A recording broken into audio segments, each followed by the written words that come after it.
Salam sehat buat kita semua, dimanapun kita berada. Saat ini saya ingin berbagi pengalaman dengan semua saudara di era pandemi COVID-19. Begitu banyak orang yang terpapar dan kemudian mengalami banyak gejala, ada yang ringan, ada yang sedang, dan ada yang berat. Dan bahkan tidak sedikit juga orang-orang meninggal dunia karena COVID-19.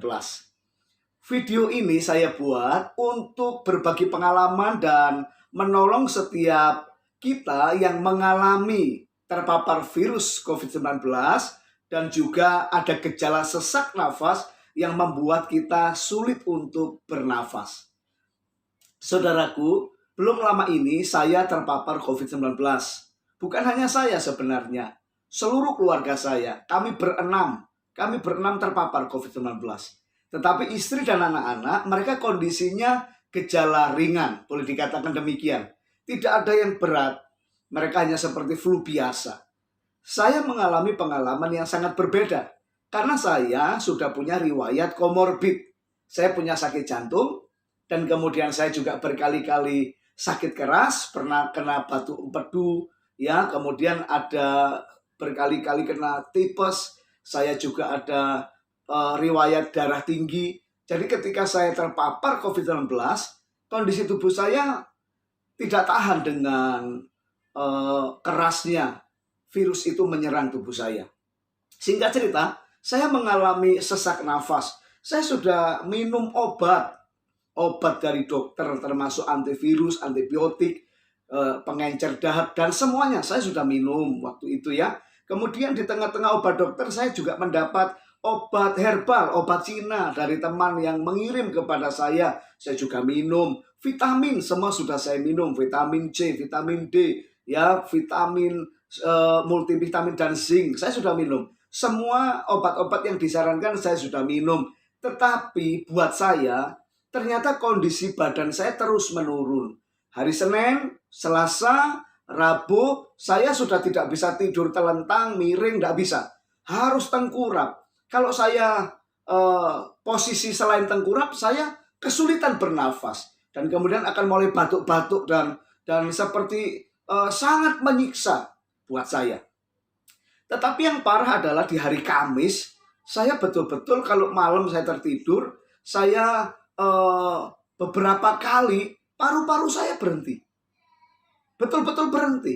Jadi saya tersedak, kaget karena orang hidup kok paru-parunya berhenti. Akhirnya saya bangun dan saya kemudian mencoba bernafas. Dan saya mengalami beberapa kali di hari Kamis, tetapi belum terlalu sering. Dan saya masih bisa bernafas normal. Kemudian dengan segala usaha, termasuk diuap dan sebagainya, itu sudah tiap hari saya lakukan. Ya, istri saya begitu setia walaupun dia juga terpapar. Dia melakukan apapun yang ada, yang disarankan, postingan-postingan yang positif. Saya lakukan semua. Ya, minyak kayu putih dan sebagainya saya lakukan. Semua sudah saya lakukan. Tetapi memang kondisi tubuh saya menurun terus. Nah, puncaknya hari Jumat. Hari Jumat siang saya mulai sesak. Ya, lebih parah dari hari-hari sebelumnya. Kalau hari-hari sebelumnya saya masih bisa bernafas biasa, walaupun agak pendek-pendek. Tetapi Jumat ini sesak. Sesak nafas, makin lama makin parah. Dan akhirnya malam itu sepanjang malam, dari jam 8 saya sudah di tempat tidur, saya sudah sesak. Dan saya nggak bisa tidur. Lah ini yang terjadi. Setiap kali saya ketiduran, paru-paru saya berhenti. Dia tidak bisa otomatis bergerak. Jadi di sepanjang malam itu, saya tidak bisa membiarkan diri saya diam. Maksudnya begini, saya harus memompa secara manual dengan kesadaran, memompa paru-paru untuk bernafas. Sampai saya nggak bisa bernafas dengan hidung biasa gini, nggak bisa. Saya sudah harus buka mulut, saking sesaknya. Dan saya harus bernafas seperti anjing, maaf. Ini yang terjadi. Hari Jumat malam saya ngalami ini. Dan saya harus memompa dengan kesadaran saya dan harus cepat. Karena kalau tidak, saya makin kekurangan oksigen. Saya merasa paru-paru saya sudah mulai tidak mau bergerak sendiri. Saya yang harus menggerakkan. Dan itu gerakannya sempit. Sempit sekali. Jadi saya terus Lah namanya orang bernafas begini kan lama-lama capek. Saya kalau ketiduran, paru-paru saya berhenti. Beberapa detik itu saya langsung kaget. Dan saya harus bernafas lagi. Terus begini hari Jumat malam. Jam 12 malam, saya harus sudah berdoa. Menyerahkan nyawa kepada Tuhan yang memiliki saya. Saya sudah berdoa, Tuhan ambil nyawa saya. Karena saya sudah merasa sulit sekali melewati malam itu. Istri anak-anak saya semuanya juga masih sakit. Masih terpapar COVID. Akhirnya saya putuskan jam 2:15 kira-kira. Saya bawa mobil ke rumah sakit. Di rumah sakit, ya secara psikis begitu dekat dengan rumah sakit aja sudah merasa tenang secara psikis. Karena kan kita merasakan ada pertolongan. Ya, saya masih terus harus bernafas begitu loh, saudara-saudara. Harus begitu. Paru-paru saya rasa sudah seperti sulit menangkap atau mengikat oksigen. Saturasi oksigen di darah saya makin turun. Di rumah sakit, kamar full. Saya hanya bisa di IGD. Di IGD, saya di oksigen. Saya sudah minta sama dokter jaga, apakah ada obat yang menolong saya mengurangi sesak ini? Ternyata nggak ada. Ya. Jadi saya hanya di oksigen, dipasang infus. Nah kemudian tidak dikasih obat apa-apa. Setiap kali saya tertidur, berhenti paru-paru saya. Saya akhirnya nggak bisa tidur sama sekali. Menjelang pagi saya berpikir kalau di rumah sakit saya diinfus seperti ini, penanganan dokter juga sedang kewalahan, tidak selalu ada perawat yang menolong saya, air minum pun saya tidak siap, tidak ada. Akhirnya saya memutuskan pulang dalam kondisi seperti itu. Karena saya berpikir, kalau saya tetap di rumah sakit dan dengan perawatan yang seperti ini, saya malah pasti meninggal. Itu keyakinan saya. Karena apa? Saya di oksigen kan haus sekali, air pun nggak ada. Sementara saya kan sendirian ke rumah sakit waktu itu. Jadi saya putuskan pulang, saya bertekad pulang, dan kemudian sampai di rumah pagi-pagi sekitar jam 7 atau setengah 8. Saya kemudian berdoa, saya meminta petunjuk Tuhan, saya juga berpikir, dan Tuhan tiba-tiba memberi saya pengertian. Bahwa karena COVID-19 ini, paru-paru yang sudah terinfeksi itu terkena inflamasi dan peradangan parah, disertai dengan lendir yang banyak di paru-paru. Dan lendir itu bukan kayak lendir flu biasa. Lendir ini lama-lama keras dan lengket. Jadi paru-paru, saya membayangkan aja, ini saya bukan dokter ya, hanya membayangkan. Kalau paru-paru biasanya bisa bergerak full begini. Dan itu otomatis loh, kita tidur aja dia gerak sendiri. Sekarang dia sulit bergerak karena lendir. Dan akhirnya mungkin cuma begini. Nah ini kalau terus-terusan begini, lama-lama dia nggak bisa, makin lama makin sempit, kecil-kecil. Dan orang meninggal. Kenapa orang meninggal COVID? Satu-satunya alasan karena paru-parunya sulit bergerak, sulit bernafas, sulit menangkap oksigen. Jadi saya mulai berpengertian, wah ini berarti paru-paru harus dipaksa. Kalau saya mengikuti irama ini, lama-lama makin berhenti nih. Jadi saya seperti diberi hikmat sama Tuhan. Itu mesti dipaksa dengan pernafasan yang betul-betul sekuat tenaga. Nah pagi itu, di tengah kondisi yang saya masih saya mencoba beberapa gerakan senam dan pernafasan, hanya gerakan biasa, tapi dengan tekad, dengan keyakinan, paru-paru saya harus pulih, harus bisa longgar lagi. Saya harus paksa, itu tekadnya.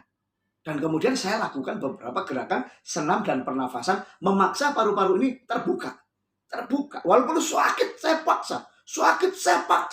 Saya paksa, kira-kira 5-10 menit. Saya bisa bernafas.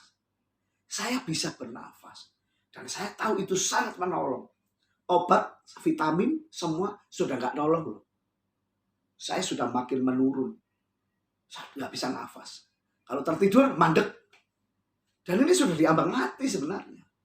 Tapi kemudian saya diberi pengertian untuk melakukan pernafasan yang menolong, membuat paru-paru itu terbuka, bergerak lagi di posisi yang semaksimal yang kita bisa. Walaupun mungkin belum full, nafas saya hari itu sudah pendek sekali. Seandainya narik nafas, ini 100, tinggal 30 loh saya.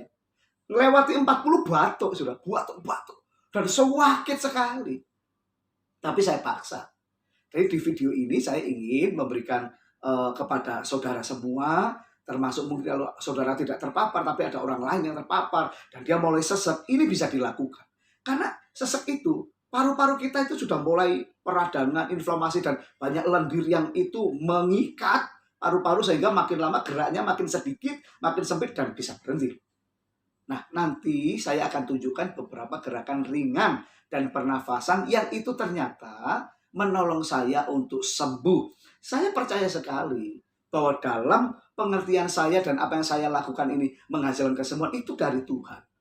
Jadi saya berharap dengan video ini banyak saudara-saudara yang mungkin sedang terpapar dan mulai sesak, ya, saudara merasa sudah mulai kesulitan bernafas. Saudaraku, saya sembuh bukan karena oksigen, bukan, tapi karena saya memaksa paru-paru saya untuk bergerak seperti semula. Walaupun sakit sekali, jangan bilang nggak sakit, sakit sekali. Tetapi sembuh tanpa oksigen. Ya, nanti sebentar saya akan tunjukkan bagaimana gerakannya, bagaimana pernafasannya, dan itu bukan sesuatu yang susah, itu hanya biasa kita lakukan. Ya, kita akan menyaksikan. Baik, saudaraku sekalian, sekarang saya akan memperagakan bagaimana caranya senam sederhana dan pernafasan yang tadi saya sudah jelaskan, sehingga itu akan menolong apabila kita sedang terkena COVID-19 dan kita mulai sesak nafas, itu akan menolong kita lepas dari masalah itu. Baik, kita saksikan bersama-sama ya. Saat kita mulai sesak nafas, maka nafas kita biasanya pendek-pendek. Hanya bisa menarik nafas sedikit dan mengeluarkan. Kenapa? Seperti yang saya jelaskan tadi, karena paru-paru kita sudah mulai lengket karena lendir, ya, yang seperti lem itu. Jadi waktu saya sakit, pertama yang saya lakukan waktu itu adalah saya mencoba menarik nafas sedalam-dalamnya. Jadi tarik nafas, baik lewat hidung atau mulut, sedalam-dalamnya dengan gerakan tangan kita naikkan ke atas. Kita bisa hitung itu. 1, 2, 3, 4. Ingat catatannya adalah tarik nafas sepanjang-panjangnya. Walaupun sakit. Mungkin waktu kita pertama mulai, kita sampai batuk-batuk. Tapi tarik tangan ke atas ini yang paling ringan. Menurut saya ini yang paling ringan waktu itu. Yang lain berat buat saya. Jadi kita ulangi itu. Kita itu bisa 4 kali kanan, 4 kali kiri, seperti itu. 1, 2, 3, 4, 5, 6, 7, 8. Bila sudah mulai rasa enakan, ya bisa ditambah 8 kali kiri, 8 kali kanan, ya seperti itu. Apabila sudah diulang beberapa kali rasa cukup, ganti gerakan. Nah, gerakan kedua yang waktu itu saya lakukan adalah gerakan seperti memukul. Tetapi ini melepas sebenarnya, melepas udara. 1, 2, 3. Tapi tidak usah dihitung karena supaya bisa nafasnya full. Jadi hanya dilepas. Tarik sedalam-dalamnya. Waktu kita ini narik, ini melepas.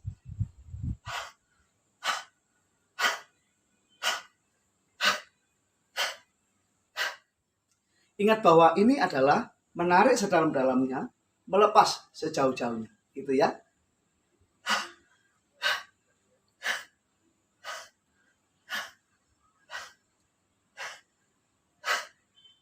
Seperti itu.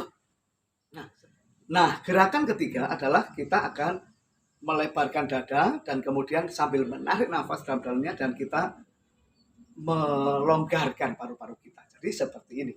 1, 2, 3,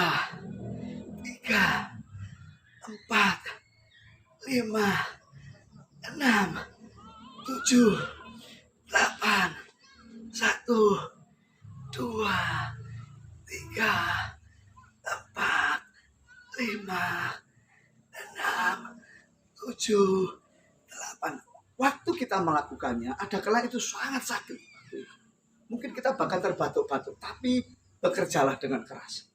Supaya paru-paru kita mau terbuka kembali dan mulai bisa menarik dengan cukup oksigen buat kebutuhan kita tetap hidup. Saya lakukan ini. Ya, jadi yang pertama angkat tangan ke atas, tarik nafas sedalam-dalamnya, ya kanan kiri gantian, bisa juga nanti bersama-sama. Ya intinya adalah kita narik nafas sedalam-dalamnya. Kedua, gerakan memukul itu karena ini bisa nyaman sekali kalau kita pas sakit. Nyaman sekali. Yang ketiga, kemudian kita buka dada kita. Ya, 1, 2, begitu sampai berapa kali dan 1, 2. Ini gerakan sederhana, tapi akan membuat kita tetap bertahan. Paru-paru kita mulai bisa bergerak dengan baik dan kita tetap bisa bernafas dan kita akan lewat masa kritis kita. Ya, kemudian saya juga waktu itu kan nafas saya itu pendek, kalau saya narik panjang saya batuk. Lepas panjang, ada satu gerakan lagi saya ke bawah gini. Saya tarik nafas dalam-dalamnya. Sekarang saya nggak batuk karena udah sembuh. Waktu itu saya terbatuk-batuk sekali. Ya, tapi saya terus lakukan. Gitu. Akhirnya itu membuat paru-paru kita bisa kembali bekerja walaupun awalnya dipaksa, tapi kemudian dia mulai mendapat area lagi untuk bernafas. Jadi itu saja Bapak Ibu Saudara sekalian, ya, senam sederhana. Waktu kita sesak, kita akan melakukan senam sederhana dan pernafasan. Tarik yang penting sedalam-dalamnya, lepas sejauh-jauhnya. Terus dipaksa paru-parunya. Dan kemudian kita bisa bernafas kembali. Saya bersyukur bahwa saya masih hidup, bukan karena oksigen, bukan karena obat, karena obatnya sudah diminum semua, toh akhirnya saya tetap menurun dan nggak bisa nafas. Tetapi Tuhan telah memberi hikmat, sehingga dengan perlakuan yang sederhana, tiba-tiba saya bisa kembali mendapatkan oksigen buat tubuh saya, diri saya, dan saya sehat kembali. Salam sehat buat kita semua. Jadi demikian saudaraku semua, itulah upaya yang saya lakukan pada waktu saya mengalami COVID-19 dan sesak nafas. Cara yang sederhana, ya, kita tidak memerlukan oksigen, tetapi dengan usaha kita sendiri, dan waktu saya lakukan sungguh-sungguh, saya bisa bernafas dan sekarang sudah sehat kembali. Semua keluarga saya sudah negatif. Salam sehat, semoga video ini bermanfaat.